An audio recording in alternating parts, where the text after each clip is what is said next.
Now I want to talk about um, these big companies. Banks in particular are the ones that really need to get broken up, but it can't be just limited to banks. I mean, if you think it's only banks, you're crazy. I mean, it's media companies, social media, and the big tech conglomerates.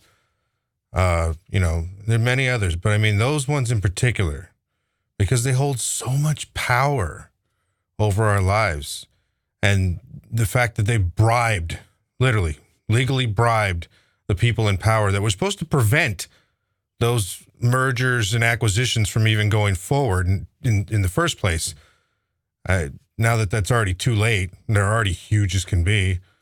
We don't. The idea that we are going to keep waiting until the moment where there is a monopoly. Well, you act like those few those few gigantic entities don't already collude. That's the real collusion. If you want to have any kind of major collusion that's going on in this country, it's the big companies that collude to fix prices that fuck over working class people and other consumers.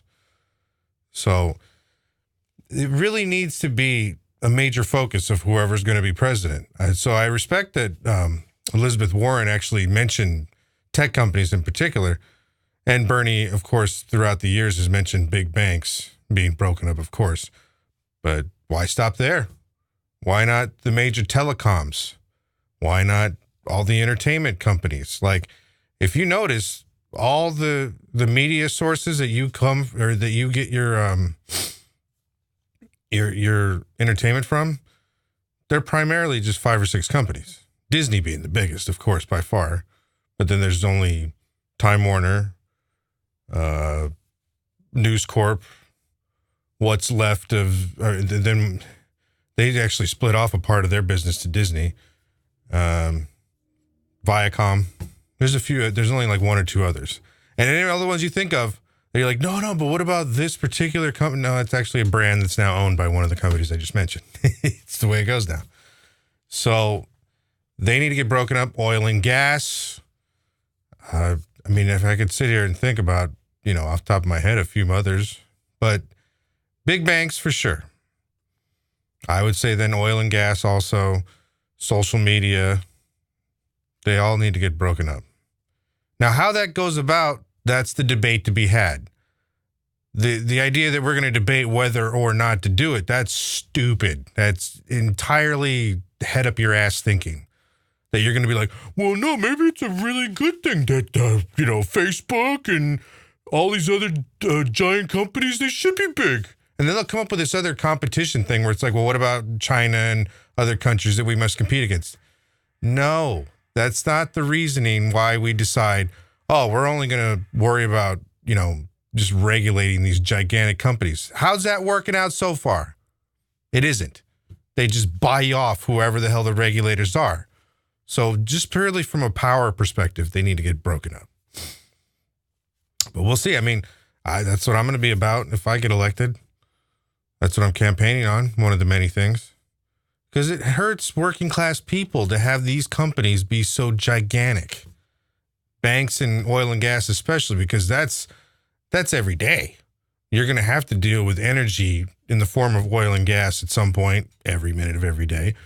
Your banking needs are almost on a daily basis now. If you're a business especially, come on. You can't go a minute without it being a primary source of worry and headache.